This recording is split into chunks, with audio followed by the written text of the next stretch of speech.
Superfast 100 दक्षिण सोलापूर तालुक्यातील सीना नदी पात्रातून वाहून जाणाऱ्या मुलीला वाचवण्यात यश आलंय। वडकबाळ इथल्या सीना नदीने धोक्याची पातळी ओलांडली। दरम्यान तरुणी वाहून जात असल्याचं लक्षात येताच ग्राम सुरक्षा दलाच्या जवानांनी तरुणीचे प्राण वाचवले। चांदवडमध्ये मुसळधार पावसाने हजेरी लावली आहे। यामुळे नदी नाल्यांना पूर आलाय। दरम्यान पुराचं पाणी शेतात शिरल्यानं पिकांचं मोठं नुकसान झालंय। यामुळे शेतकरी चिंतेत सापडले। बीड जिल्ह्यातील शेतकरी पुन्हा एकदा आर्थिक संकटात सापडलेत। बीडमध्ये झालेल्या अतिवृष्टीमुळे फळबागांसह शेतजमीन खरडून गेली आणि त्यामुळे शेतकऱ्यांनी आक्रोश व्यक्त करत सरकारकडे नुकसान भरपाईची मागणी केली। सोलापूर जिल्ह्यात अतिवृष्टीमुळे मोठ्या प्रमाणात नुकसान झालंय। माढा तालुक्यातील सीना नदीकाठच्या गावात पूरस्थितीमुळे मोठं नुकसान झाल्यानं आमदार अभिजित पाटलांनी पाहणी करत सरसकट पंचनामे करण्याचे आदेश दिले। नांदेड जिल्ह्यात पूर आणि अतिवृष्टीमुळे मोठ्या प्रमाणात पिकांचं नुकसान झालंय। जिल्ह्यातील तब्बल 7 लाख हेक्टरवरील पिकांचं नुकसान झालं असून शासनानं हेक्टरी केवळ 8,500ची मदत जाहीर केली। मात्र पेरणीचा हेक्टरी खर्च किमान 20,000 येत असल्यानं मिळणारी मदत तुटपुंजी असल्यानं बळीराजा हवालदिल झालाय। वाशिम जिल्ह्यातील 6ही तालुक्यात मुसळधार पावसानं सोयाबीन, तूर आणि कपाशी या पिकांचं मोठं नुकसान झालंय। तर राज्याचे कृषी मंत्री दत्तात्रय भरणे यांनी जिल्ह्यातील नुकसानीची पाहणी केली। शेतकऱ्यांना भरीव आर्थिक मदत देऊन दिवाळी गोड करावी अशी मागणी यावेळी शेतकऱ्यांनी केली। नांदेड जिल्ह्यातील पीक नुकसानीची कृषी मंत्री दत्तात्रय भरणेंनी पाहणी केली। तर शेतकऱ्यांना मदत करणार असल्याचं आश्वासन त्यांनी यावेळी दिलं। ढगफुटी झाल्यानं पंढरपूरच्या सांगोला तालुक्यात ओला दुष्काळ जाहीर करावा अशी मागणी जी दीपक आबा साळुंखे पाटील यांनी केली।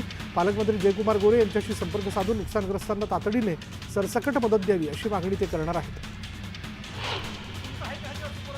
जामखेड नगर परिषदेच्या भोंगळ कारभारावरून रोहित पवारांनी मुख्य कार्यकारी अधिकाऱ्यांना खडसावलंय। नागरिकांच्या तक्रारीनंतर त्यांनी अधिकाऱ्यांना झापलं आणि तातडीनं नागरिकांच्या समस्या सोडवण्याचे आदेश त्यांनी दिले। चुकीचं काम करणाऱ्या अधिकाऱ्यांना आम्ही सोडणार नाही असा इशारा रोहित पवारांनी दिला। चांगलं काम करतात त्यांचा सत्कार करतो, मात्र चुकीचं काम होत असेल तर त्यांना सोडणार नाही असं रोहित पवार म्हणाले। खासदार सुनील तटकरे यांचा उद्या कर्जतमध्ये सत्कार सोहळा आयोजित करण्यात आला। यावेळी राष्ट्रवादीच्या वतीने जोरदार शक्ती प्रदर्शन केलं जाणार आहे। आगामी स्थानिक स्वराज्य संस्थांच्या निवडणुकीच्या पार्श्वभूमीवर या सोहळ्याला महत्त्व प्राप्त झालं असून राष्ट्रवादीचे प्रमुख नेते या सोहळ्याला उपस्थित राहणार आहेत।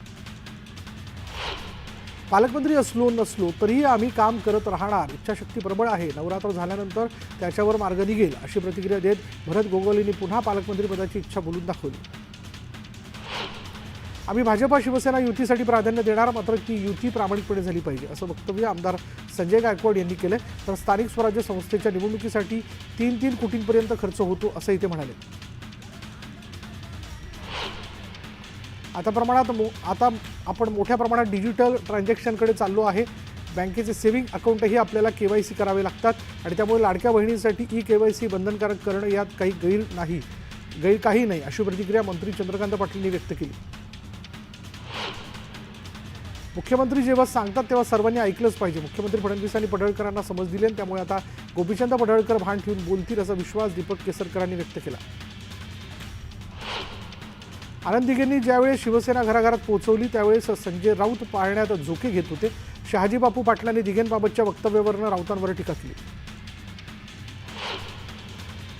संजय राऊत वारंवार आनंद दिघेंचा अपमान करत असल्याचं वक्तव्य मंत्री योगेश कदम यांनी केलं। दरम्यान त्यांनी राऊतांच्या वक्तव्याचा निषेध केला।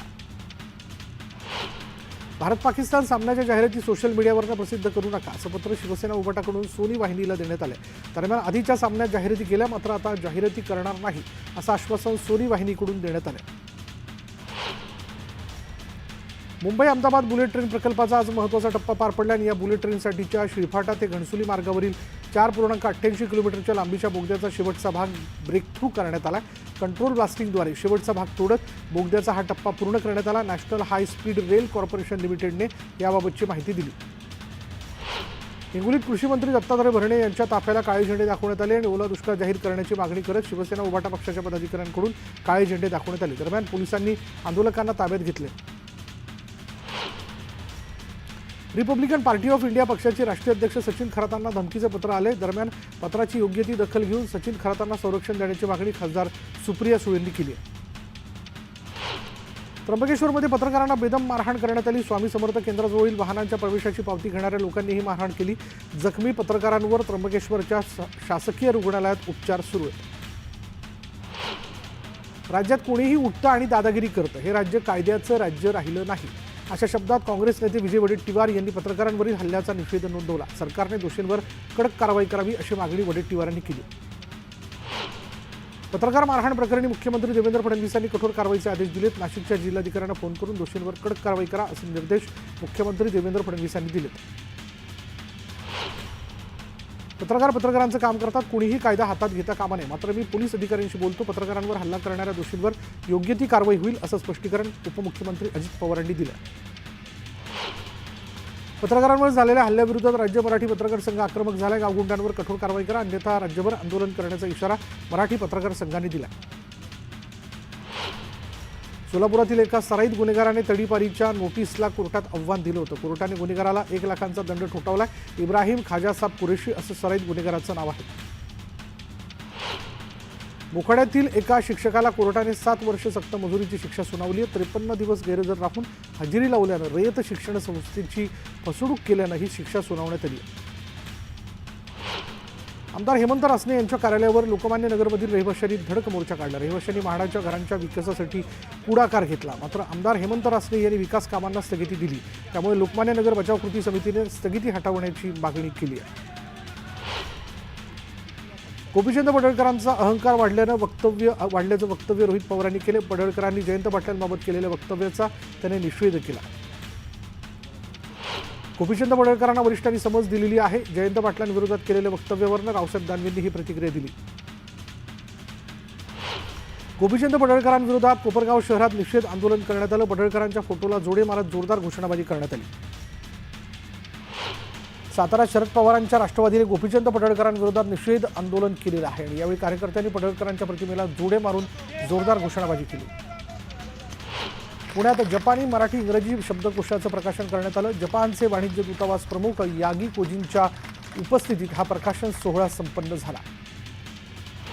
अकोल्यातील डॉक्टर पंजाबराव देशमुख कृषी विद्यापीठात आयोजित करण्यात आलेल्या 3 दिवसीय शिवार फेरीला शेतकऱ्यांनी उत्स्फूर्त प्रतिसाद दिला आणि या फेरीच्या माध्यमातून शेतकऱ्यांना विविध पिकांची प्रत्यक्ष पाहणी करण्याची संधी उपलब्ध करून देण्यात आली. छत्रपती संभाजीनगरच्या कडेठाण इथल्या श्री महालक्ष्मी देवीच्या नवरात्र महोत्सवाची जोरदार तयारी सुरू आहे. मंदिर परिसर स्वच्छ आणि सुंदर करण्यात आला. भव्य रंगरंगोटीने मंदिर उजळून निघालेलं आहे आणि 9 दिवस वेगवेगळ्या रूपांचं दर्शन यावेळी होणार आहे. शिर्डीच्या साईबाबांच्या समाधीचं मधुर भांडारकर यांनी दर्शन घेतलं. यावेळी त्यांनी पूजा केली. दरम्यान मंदिर संस्थांकडून त्यांचा सत्कारही करण्यात आला. गोंदियाच्या सूर्या टोला इथल्या 25 तरुण जे आहेत ते डोंगरगडच्या दर्शनासाठी पायी निघालेत. सूर्या टोला ते डोंगरगड पायदळी यात्रा करून पहिल्या दिवशी मातेचं दर्शन ते करणार आहेत. वाशिममध्ये लग्नाच्या नावाखाली फसवणूक करणाऱ्या 4 जणांच्या टोळीला पोलिसांनी अटक केली. त्यांच्याकडून दागिन्यांसह 1,25,000ची रक्कम जप्त करण्यात आली आहे. लग्नाच्या पहिल्याच रात्री दागिने घेऊन नवरी पसार झाली होती. कर्जतच्या गौळवाडीमध्ये भरधाव ट्रॅक्टर नदीत कोसळला. या ट्रक चालकाचा मृत्यू झाला. संकेत बारशी असं मृत्यू झालेल्या चालकाचं नाव आहे.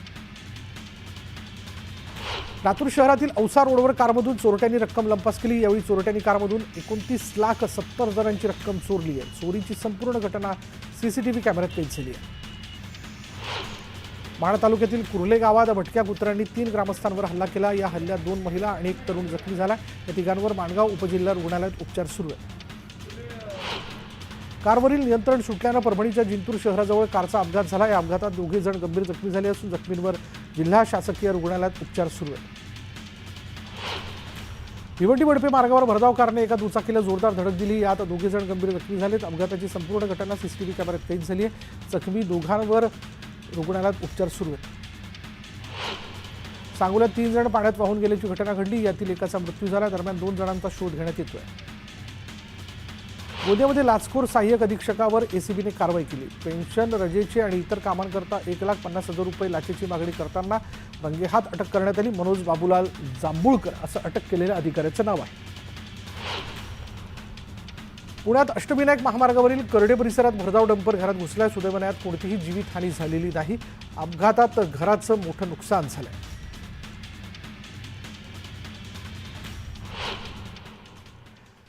यानंतर बघूयात आगामी स्थानिक स्वराज्य संस्थांच्या पार्श्वभूमीवर युतीबाबत शिवसेनेचे आमदार संजय गायकवाड यांनी मोठं वक्तव्य केले. आम्ही भाजपा शिवसेना युतीसाठी प्राधान्य देणार, मात्र ती युती प्रामाणिकपणे झाली पाहिजे असं गायकवाड यांनी म्हटलं. स्थानिक स्वराज्य संस्थेच्या निवडणुकीसाठी 3 कोटींपर्यंत. आणि आपण बघितलं संजय गायकवाड यांनी काय म्हटलेलं आहे. आणि त्याचबरोबर यानंतर बघूयात की सध्याला जर आपण पाहिलं तर कांद्याचा वांदा या अर्थाने झालेला आहे की कांद्याचे दर जे ते सलग कोसळताना दिसत आहेत. शेतकरी वर्ग यामुळे मेटाकुटीला आलेला आहे.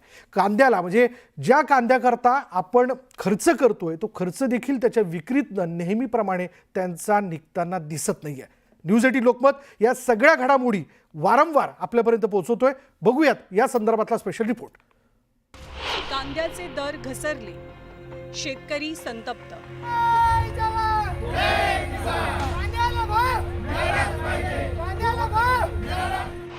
कांद्याच्या दरांचा प्रश्न पेटला.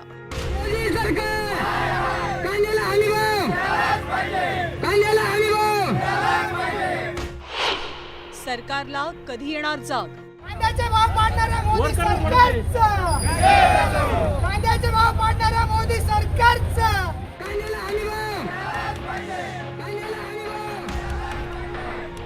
हा आक्रोश आहे कांदा उत्पादक शेतकऱ्यांचा. मालेगाव सुरत महामार्गावर शेतकऱ्यांनी आंदोलन केलं, तर इकडे रयत क्रांती संघटनेच्या कार्यकर्त्यांनी नाफेडच्या कांद्याचे ट्रक रोखले.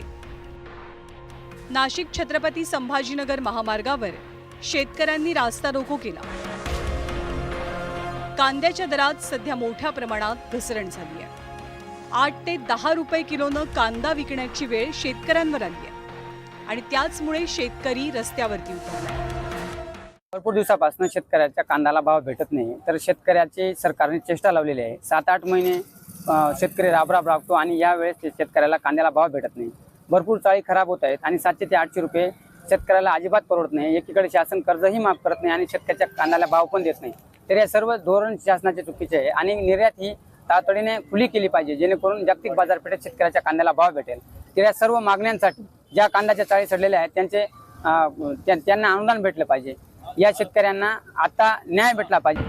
भाव पडल्यामुळे कांदा उत्पादक शेतकऱ्यांचं गणित बिघडलंय. कांदा उत्पादनासाठी प्रति क्विंटल साधारणतः 1,500 ते 2,000 रुपयांचा खर्च येतो. पण सध्या मार्केटमध्ये प्रति क्विंटल अवघा 800 ते 1,000 रुपयांचा दर मिळतोय. यामुळे शेतकऱ्यांचा उत्पादन खर्चही निघणं कठीण बनलंय. दर घसरल्यामुळे शेतकरी हवालदिल झालाय. तर आज रोजी परिस्थिती अशी आहे, ज्या वेळेस कांदा काढणीला आला त्यावेळेस 1,000-1,200 रुपये भाव होते आणि कांदा चाळीत साठवल्यानंतरही आज 1,000-1,200 रुपये क्विंटल विकतो. तर सरकारने याकडे जाणीवपूर्वक लक्ष घालून जो निर्यात होत नाही कांदा तो निर्यात करावा किंवा अन्यथा या कांद्याला अनुदान तरी द्यावे. नाहीतर शेतकरी मेटाकुटीला येऊन गेलेला आहे आणि शेतकरीच्या या मालाला एकरी जवळजवळ 60-70 हजार रुपये खर्च करून आज तो खर्चही निघत नाही. तर अशी शेतकऱ्याची व्यथा आहे, सरकारनं लक्ष घालावे. कांद्याचे दर वाढले की सरकार निर्यात बंदी करून शेतकऱ्यांची कोंडी करतं, पण दर घसरल्यावर मात्र सरकार बघ्याची भूमिका घेतं. आत्ता सुद्धा तीच परिस्थिती आहे. आज कांदा उत्पादक शेतकऱ्यांच्या डोळ्यात अश्रू आहेत, पण त्यांची वेदना काही सरकारपर्यंत पोहोचत नाहीये. खरं तर 2022 सालापर्यंत शेतकऱ्यांचं उत्पन्न दुप्पट करण्याचं आश्वासन केंद्र सरकारनं दिलं होतं, पण उत्पन्न काही दुप्पट झालं नाही. तसंच शेतकऱ्याच्या मालाला रास्त भाव मिळणंही कठीण बनलंय. त्यामुळे कांदा उत्पादक शेतकऱ्यांची परवड कधी थांबणार हाच खरा प्रश्न आहे. Bureau report, news 18 Lokmat.